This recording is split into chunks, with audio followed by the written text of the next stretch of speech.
Então, dando continuidade, falando sobre transtorno do espectro autista, a gente vai falar de tratamentos baseados em evidência científica. Antes de começar a falar exatamente de transtorno do espectro autista, uma coisa que é muito importante é a gente começar falando exatamente o que são evidências científicas. Nos últimos anos, a gente tem notado um interesse muito grande nas buscas pela internet, e isso também tem feito aumentar o diagnóstico de autismo, mas a gente tem procurado que a busca na internet por tratamentos ou por principalmente tratamentos, né? E acabam que os pais, muito desesperados, acabam procurando qualquer coisa. E nessa qualquer coisa, a gente precisa ter muito cuidado e sempre orientar o que realmente é importante. E nesse caso, o que a gente precisa? A gente precisa de aliar evidência científica a um conhecimento clínico. É claro que a gente não vai usar única e exclusivamente o que tem evidência científica. A gente vai buscar, lógico, as melhores evidências e em associação com o nosso conhecimento de clínica, com a troca de conhecimento com experts, com colegas, inclusive. A discussão de caso clínico é muito importante, né? Então, vamos começar exatamente por que a gente usa e o que é esse negócio de evidência científica. Então, o que seria a evidência exatamente? Quando a gente busca o termo evidência no dicionário, a gente vê que seriam características ou atributos de evidente, clareza, uma certeza óbvia e manifesta, aquilo que é certo. Aquilo que esclarece totalmente, não deixando qualquer margem para dúvida, prova ou comprovação. É uma pista, indício, vestígio que deixa depender ou inferir determinada ocorrência, situação, encadeamento, entre outros.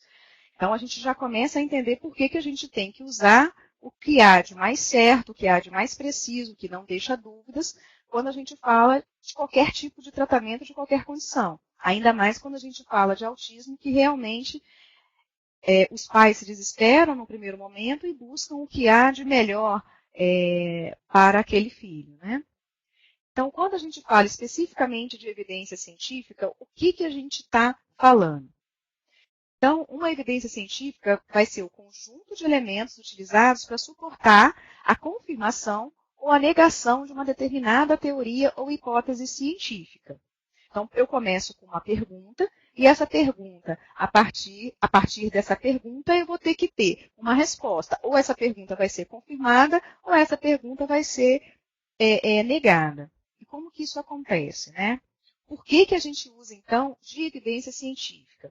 Por quê? Porque as evidências elas vão utilizar os níveis mais rigorosos, as evidências mais rigorosas, com estudos randomizados e controlados, vai identificar o que vai ser mais seguro e mais efetivo para aquela população em específico, vai identificar se o procedimento é danoso, que ele deve ser ou não abolido, identifica o que não sabemos e as prioridades de pesquisa, e os direitos dos pacientes eles acabam sendo prioritários, ao acesso à escolha informada e à segurança. Então, por isso que a gente procura sempre usar o que há mais evidência científica.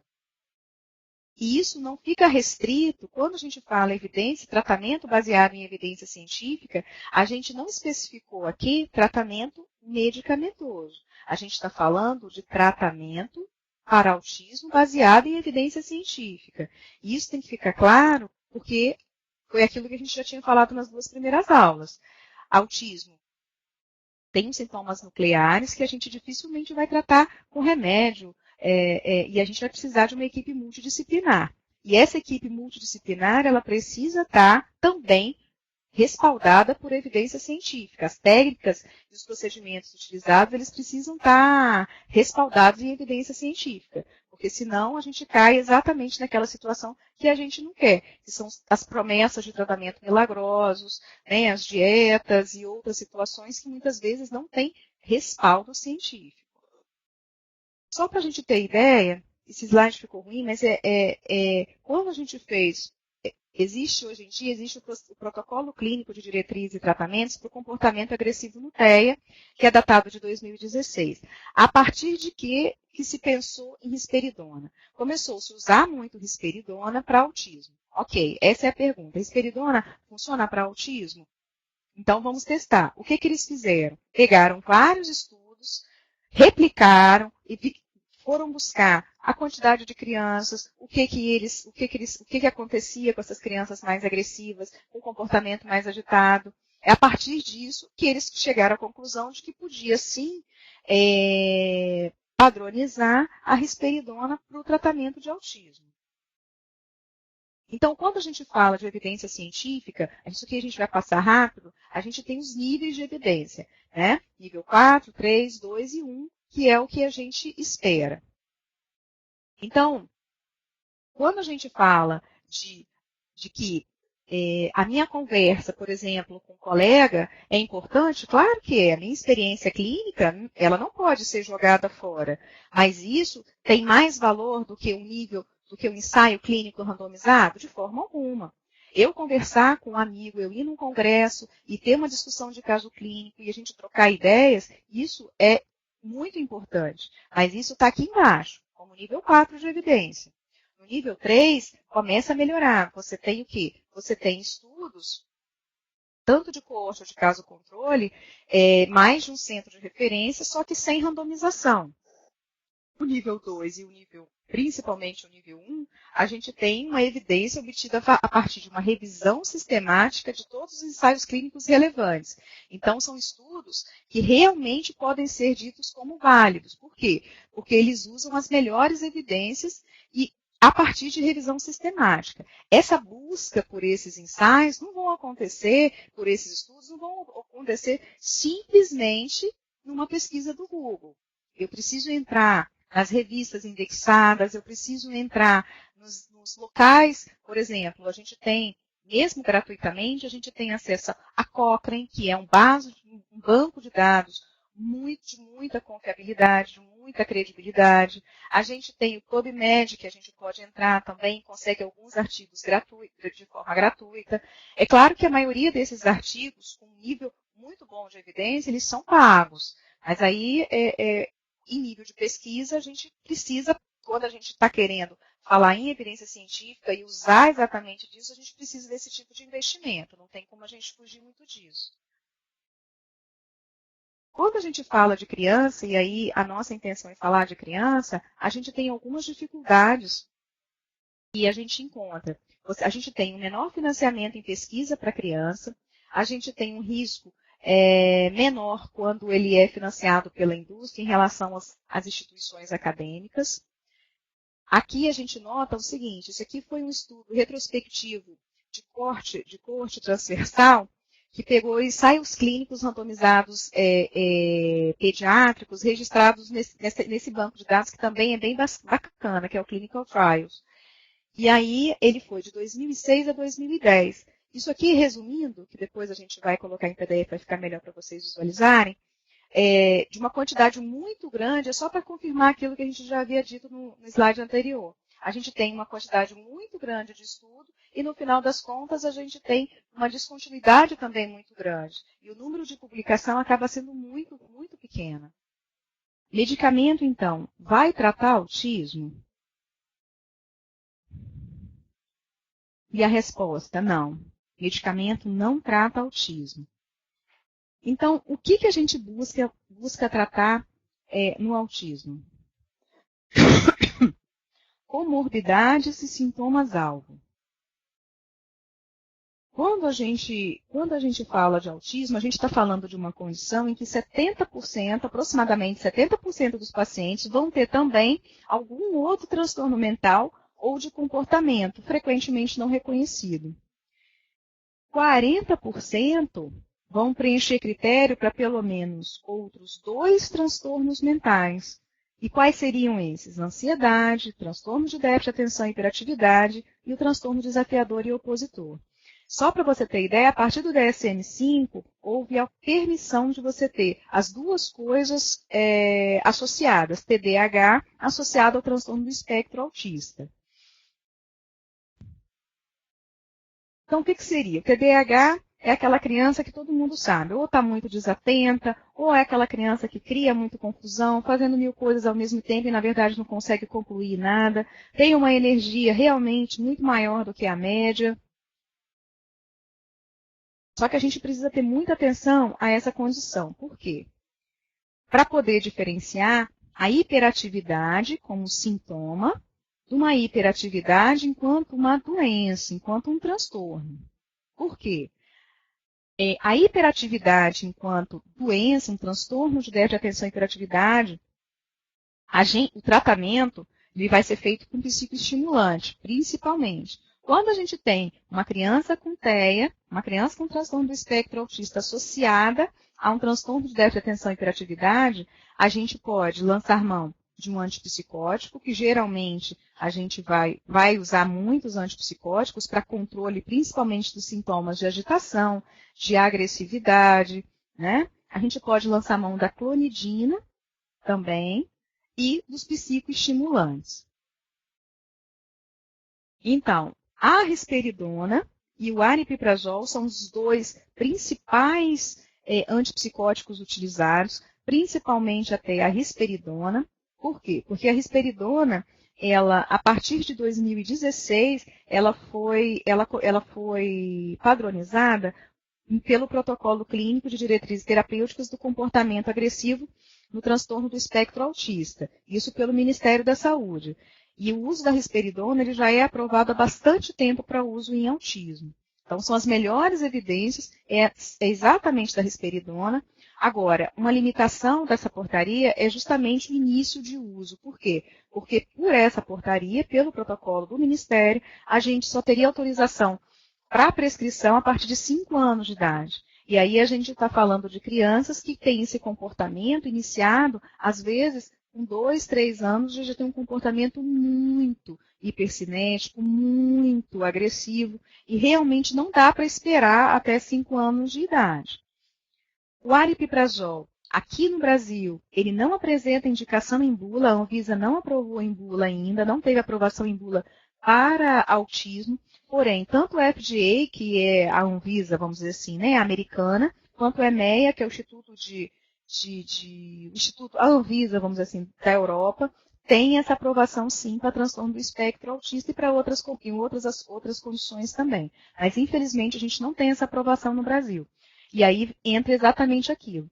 Não tem aprovação em bula, é um uso off-label? É um uso off-label. Porém, a gente tem muitas e fortes evidências científicas que nos permitem fazer a utilização dessa medicação.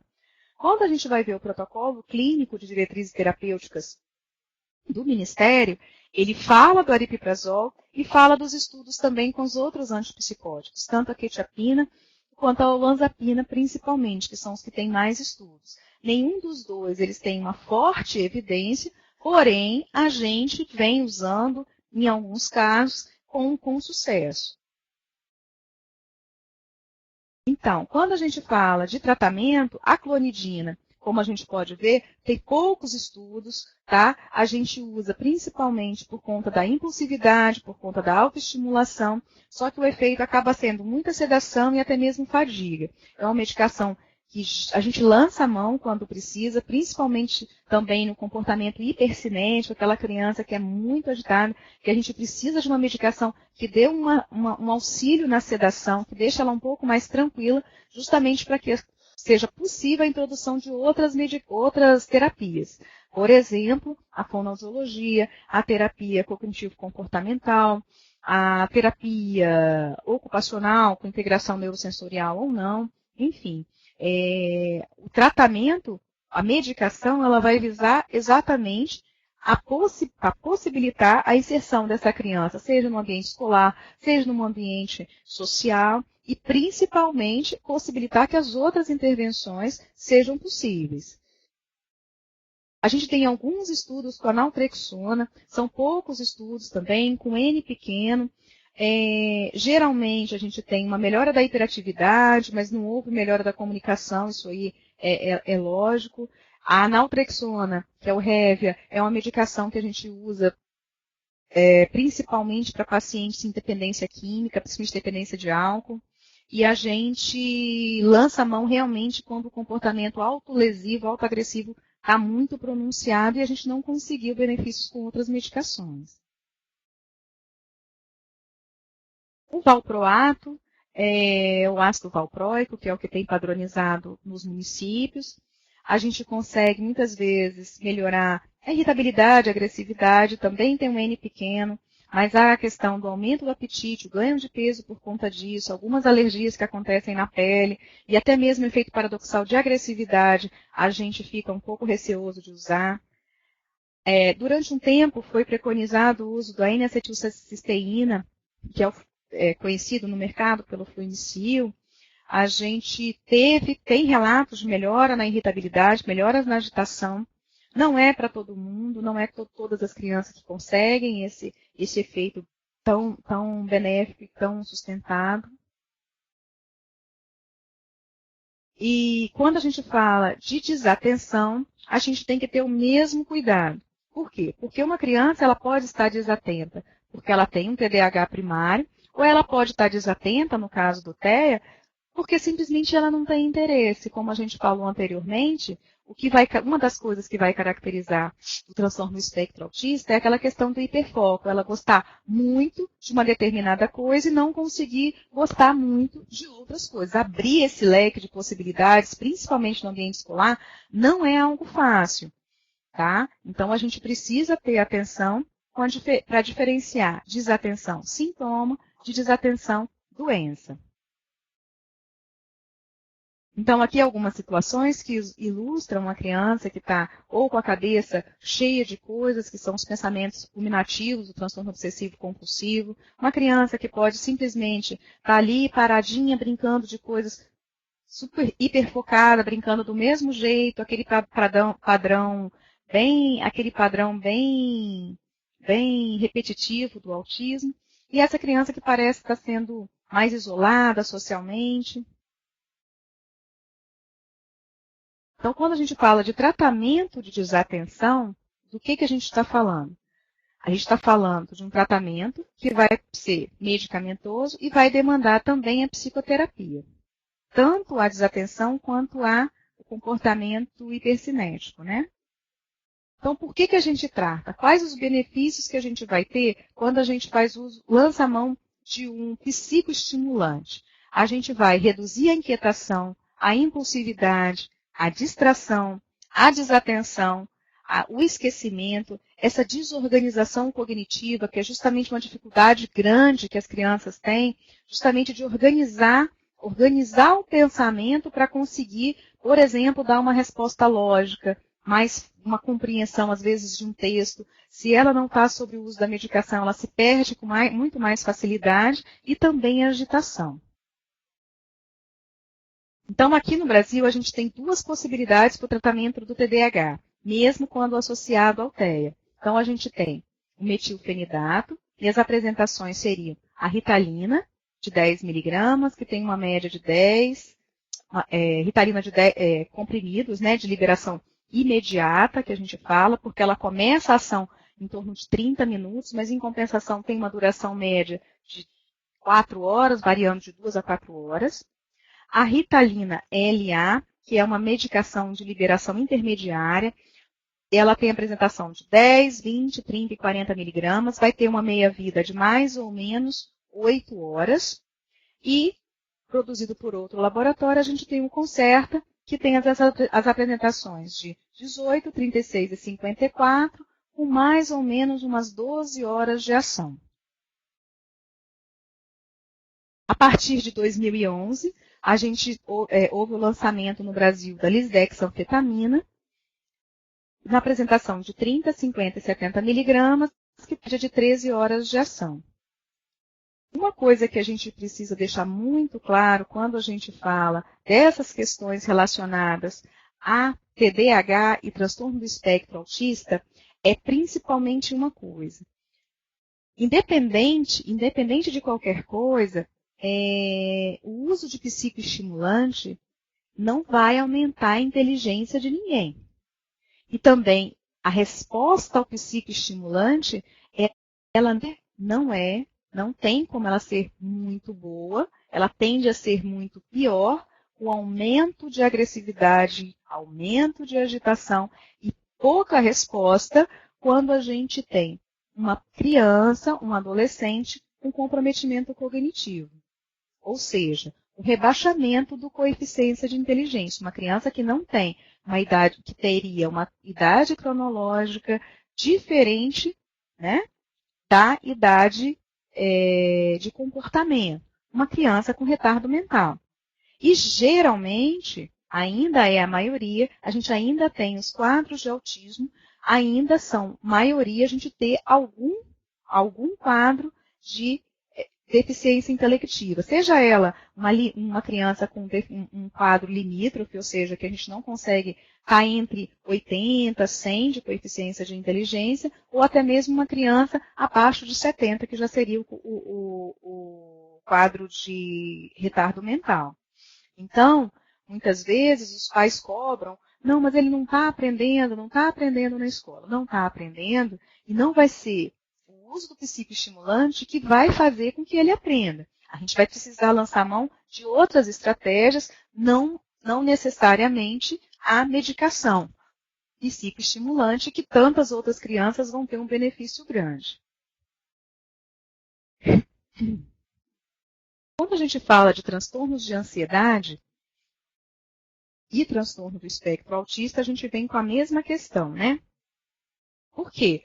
Porque as crianças podem simplesmente ser ansiosas, como os adultos também podem ser ansiosos e conseguir funcionar de uma forma normal, tranquila. Enquanto que uma criança também pode ter uma doença, um transtorno de ansiedade. E aí sim, o que vai caracterizar é exatamente o impacto negativo que aquele sintoma está tendo naquela criança, naquele indivíduo. Então, para que a gente faça o diagnóstico com mais precisão. Ah, mas meu filho, ele, tá vendo? Ele se machuca, ele come muita unha. Ah, meu filho fica em casa, ele não para de comer, ele está ansioso. A gente tem usado cada vez mais termos médicos para categorizar situações que são do dia a dia, que não obrigatoriamente são doenças. Isso é um problema muito sério. Porque a gente já tem chegado, as pessoas já têm chegado no consultório com os diagnósticos prontos. Ah, meu filho é ansioso, ele não para de comer, por isso que ele está gordinho. E muitas vezes, a grande parte dos comportamentos, dos quadros, por exemplo, de obesidade infantil, não são decorrentes de doenças genéticas que cursam com obesidade, ou doenças endocrinológicas endócrinas que cursam com ganho de peso. Né? O que a gente observa são comportamentos compulsivos. Crianças comem simplesmente porque estão ociosas e não obrigatoriamente ansiosas. São duas condições diferentes. Ficam em frente à televisão, simplesmente comendo. E geralmente são enlatados, são empacotados, não são coisas de bom valor calórico e nem muito menos coisas que sejam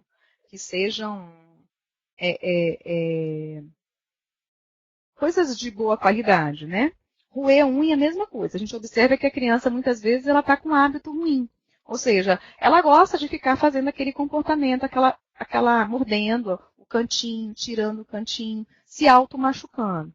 Mas não obrigatoriamente, não estou dizendo, isso aqui pode estar relacionado à ansiedade? Pode. Pode estar relacionado à ansiedade? Pode. O que eu estou querendo dizer é que isso não obrigatoriamente é uma doença. Isso pode ser um comportamento disfuncional apenas. Sintomas de ansiedade, eles se manifestam principalmente dessa maneira, que seria através da recusa escolar, da dificuldade de se separar de figuras de apego, como os próprios familiares, pai, mãe, avó, as queixas somáticas, que é exatamente a manifestação de sintomas físicos, né? A presença de sintomas físicos, como dores, dor de cabeça, dor abdominal, diarreia. Isso tudo acaba atrapalhando febre, muitas vezes febre. Quando você faz todos os exames, você não identifica absolutamente nada. Dificuldades para dormir. Geralmente as crianças conseguiam dormir e de repente elas param de conseguir dormir, sozinha no caso, né? Elas iam sempre dormiram no próprio quarto, depois de 2 aninhos dormiam no próprio quarto, e com 6 anos, por exemplo, voltam a dormir no quarto com os pais. Começam a ter episódios de terror noturno. Então, pesadelos muito grandes, muito ruins. E aí, qual seria o tratamento? O tratamento, aí sim, dessa condição também é o quê? Medicação, não tem jeito, associado à psicoterapia.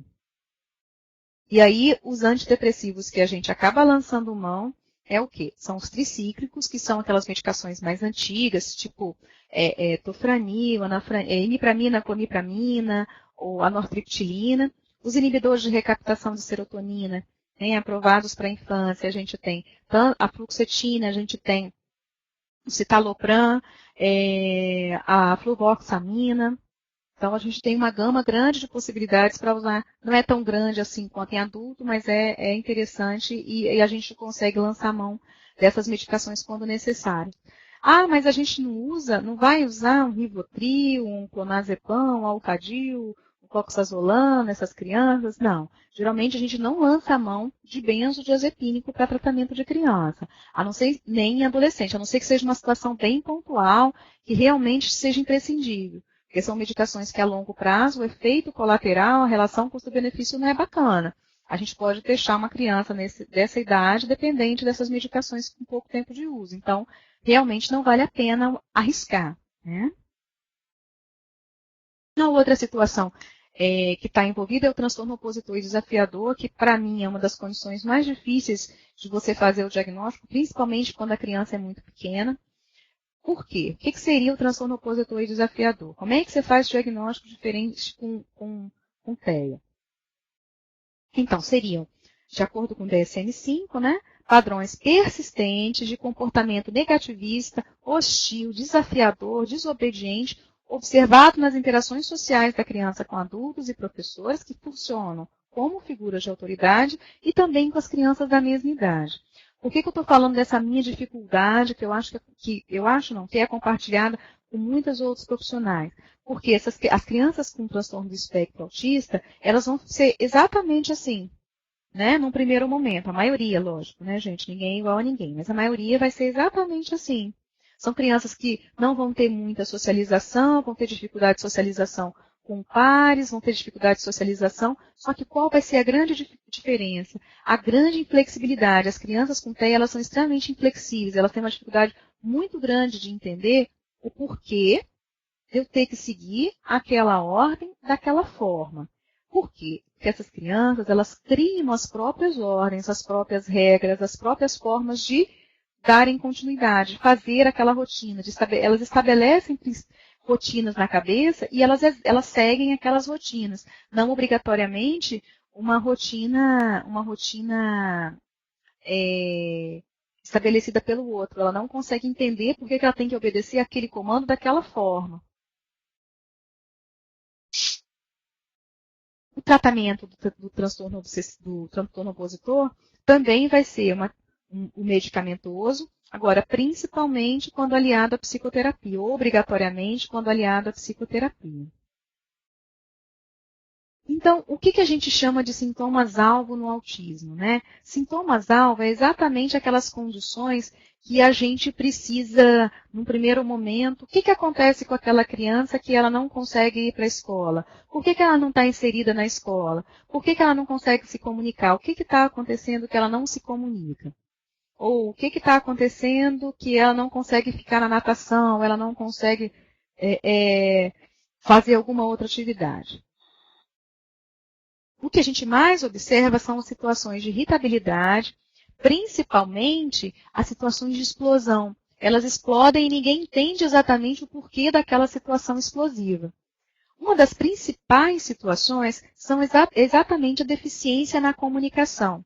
E aqui a gente está usando o termo deficiência na comunicação. Não obrigatoriamente a criança precisa falar para se comunicar. Concordo? Ela pode se expressar, ela pode usar de gesto, ela pode usar de várias formas para se comunicar, para expressar o que deseja. E a gente tem que ter isso muito como central no autismo. Por quê? Porque os pais têm a expectativa de que a criança fale linguagem falada. E a gente precisa passar para os pais a mensagem de que eles precisam se comunicar. Porque a comunicação é mais importante do que, não mais importante, desculpa, Mas a gente precisa passar para os pais a mensagem de que o importante é se comunicar, porque pelo menos aí 1/3 dessas crianças não vai conseguir falar. E se ela não vai conseguir falar, a gente precisa que ela se comunique, mesmo sem falar. Então, claro, uma criança que não fala e a gente não consegue entender o que ela fala, não há comunicação. Se não há comunicação, vai ter irritabilidade. Eu vou usar o meu corpo para expressar o que eu quero. E muitas vezes isso é através do quê? Da irritabilidade. Se a gente, quando não está entendendo alguma coisa, a gente já fica chateado, já fica bravo, imagina uma criança que não consegue mesmo estabelecer a comunicação com outra pessoa, né? Uma criança com autismo, como outra qualquer criança, ela pode ter problemas coexistentes, problemas físicos. Ela pode estar com furúnculo, ela pode estar com uma dor de garganta, com uma febre, ela pode estar com dor abdominal. Mas sabe qual a grande diferença dela para as outras? Ela não vai falar. Ela vai usar exatamente o corpo para expressar. E muitas vezes vai ser com episódio de explosão. Lembra que a gente falou que o limiar, a dor, geralmente são crianças que têm um limiar à dor muito alto. Elas têm uma hipossensibilidade à dor. Então, elas dificilmente vão expressar essas dores, né? Igual uma criança com desenvolvimento típico. O ambiente físico pode ser alguma coisa, pode irritar demais essas crianças, né? Tanto o ruído, tanto quanto a iluminação. Geralmente, lugares muito iluminados, com muitas cores, lugares com barulho, e esse barulho não obrigatoriamente é um barulho que a gente consiga... O barulho do ruminar. A gente, quando está no restaurante almoçando, a gente não percebe, mas a gente está fazendo um movimento e um barulho. Aquele barulho, muitas vezes, incomoda absurdamente uma criança com autismo. Ah, mas ela faz tanto barulho, ela só brinca de bater os objetos dela, ela pega e bate, bate, bate. Ela não se incomoda com barulho. Não, aquele barulho não incomoda. E aí que está a grande sacada, porque são barulhos que não obrigatoriamente a gente vai conseguir saber quais são. A gente vai precisar exatamente entender que barulho é esse que causa essa característica de irritabilidade. As alterações de rotinas ou contextos, né? Como a gente falou, são crianças que criam rituais, elas criam situações rotineiras. Muitas vezes, coisas sutis, elas sentam no mesmo lugar na escola, ou elas sentam no mesmo lugar para almoçar em casa, mas elas não aceitam que outra pessoa sente naquele lugar. E às vezes elas chegam na escola, outra criança está ocupando aquele lugar, é um desastre, né? A entrada da puberdade, com as alterações hormonais, também pode ser uma situação de aumento da irritabilidade. A presença dos outros transtornos, tem outro transtorno coexistente, e esse outro transtorno não está sendo medicado, não está sendo tratado, não está sendo visto. Então, essas condições, elas vão demandar algum tipo de abordagem. E aí, que abordagem seria a principal abordagem para essa questão da irritabilidade? Olha quanta coisa que a gente vai precisar. Medicamento a gente vai precisar? Vai. Por quê? Porque muitas vezes a gente consegue realmente reduzir a irritabilidade, a agitação, para favorecer a abordagem da psicoterapia. E aqui, quando a gente fala em psicoterapia, a gente precisa ter muito claro o que traz de evidência científica. O que as evidências têm trazido com relação à psicoterapia e autismo. A gente está falando aqui de intervenção em aba. E a gente está falando exatamente de terapia cognitivo-comportamental com intervenção em aba. Tá? Fonoaudiologia. O trabalho da fono, ela é fundamental. Para quê? Para fazer a criança falar? Pode ser. Ela pode ser fundamental para a criança falar, mas ela pode ser também fundamental para a criança se comunicar. Porque, como eu falei, não obrigatoriamente a criança precisa falar, mas ela precisa se comunicar, ela precisa estar presente no mundo, ela precisa se colocar no mundo de alguma maneira, através da comunicação. Ela não precisa usar o próprio corpo o tempo inteiro de forma autoagressiva para dizer que está insatisfeita, com aquela situação. E aí, ela não precisa, muitas vezes, bater a cabeça na parede. Ela pode usar outro recurso, que pode ser, por exemplo, a utilização de trocas de figura. Então, a gente precisa que a fonoaudióloga ela seja preparada também para trabalhar com autismo. Tá? Existem muitas pessoas que estão tratando autistas, mas que não são habilitadas, não são tecnicamente habilitadas para fazer isso. A gente hoje tem também a possibilidade da aplicação do PECS, as 6 fases do PECS. É muito importante, se a criança não tem a possibilidade, naquele momento, de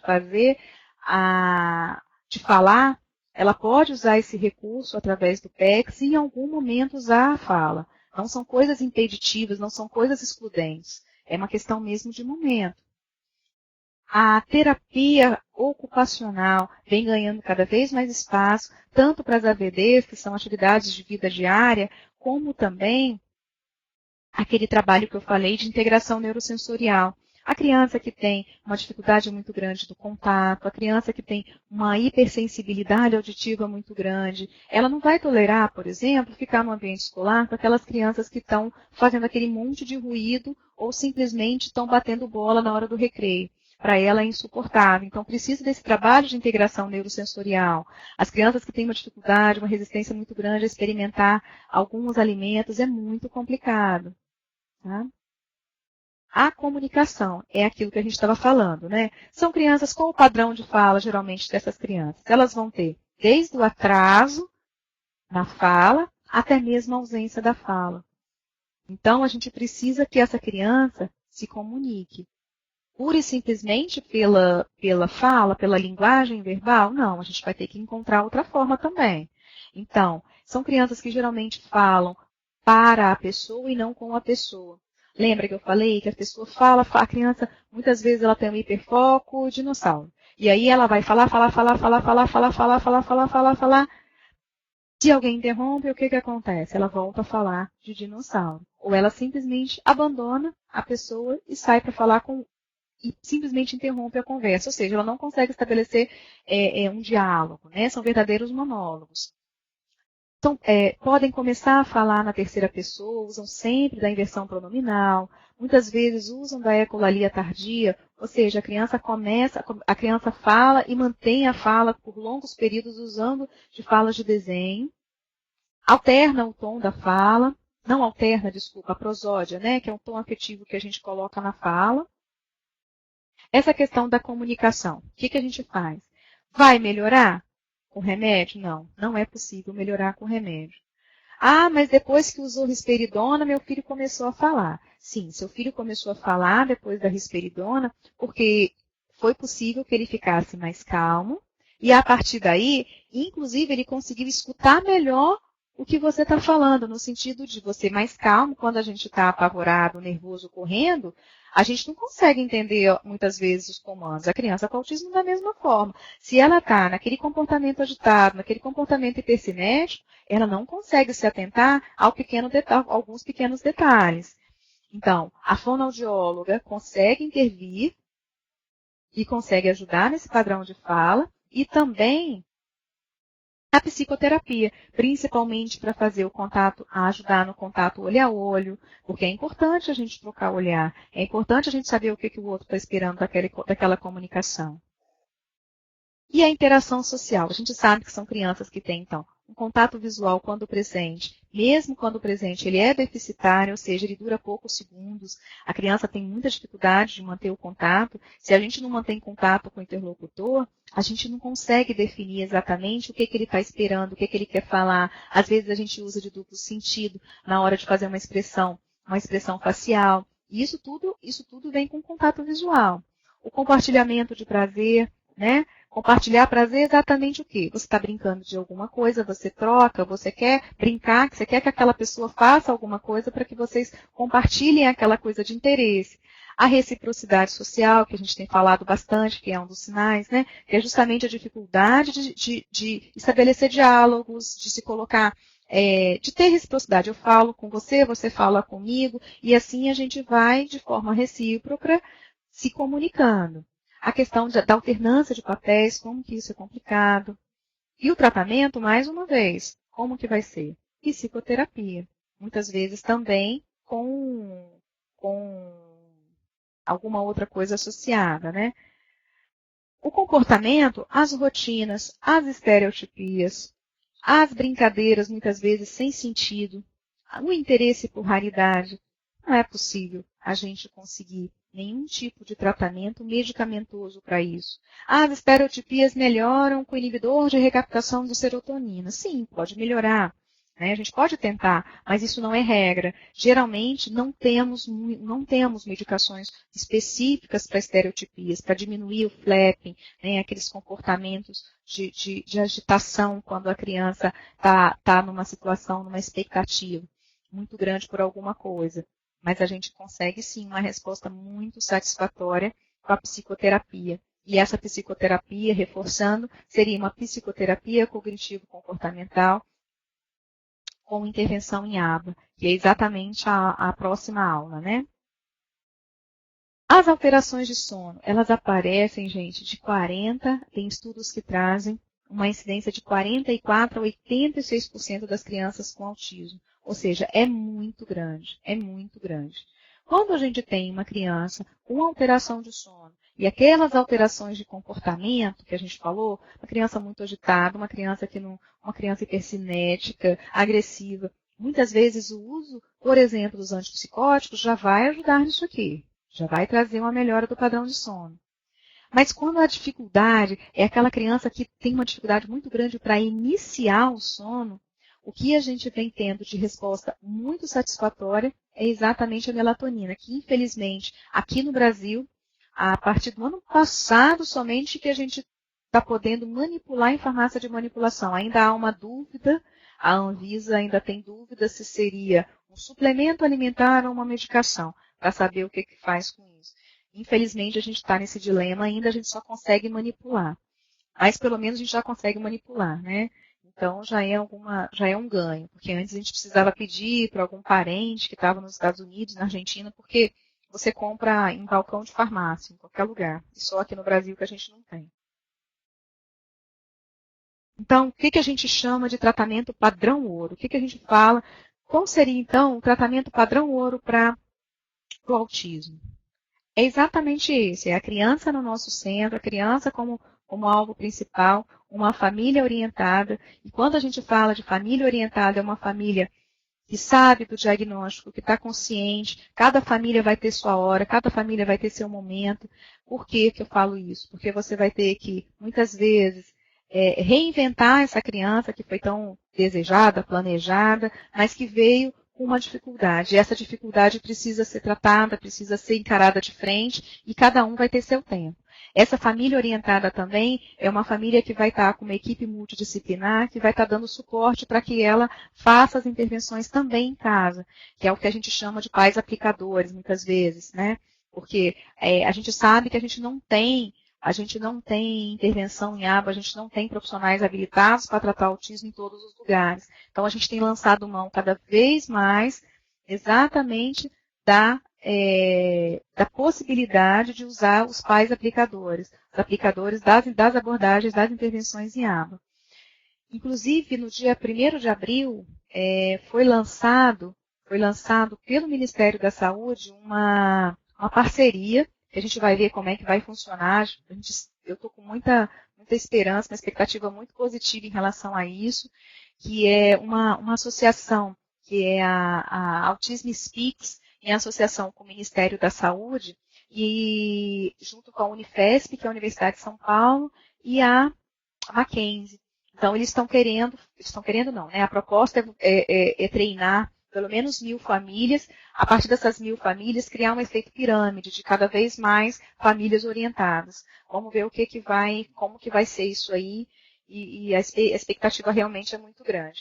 Essa equipe multidisciplinar, como eu falei, é uma equipe multidisciplinar que precisa conversar, não adianta cada um no seu canto, trabalhando de forma isolada. A escola, né, essa escola que precisa ser uma escola inclusiva, que precisa aceitar essa criança com as dificuldades e fazer as adaptações que ela vai precisar para que essa criança possa estar de fato no mundo, que é o que a gente mais deseja, né? Uma criança que realmente possa estar vinculada a esse mundo da forma como é possível para ela. E aqui, esse slide é da doutora Francine, neuropediatra, e ilustra exatamente o que a gente pensa, né? A família, em associação com a equipe multidisciplinar, sendo composta pelo psiquiatra, pelo neuropediatra, pela equipe multi, e uma família orientada através da análise aplicada ao comportamento, que é o ABA. Eu gostaria de agradecer mais uma vez ao Telesaúde essa possibilidade de estar aqui e deixar o convite para que vocês sigam a gente, para que a gente possa, e também sugerir mais algum assunto que a gente possa contribuir, a gente está sempre à disposição. Muito obrigada.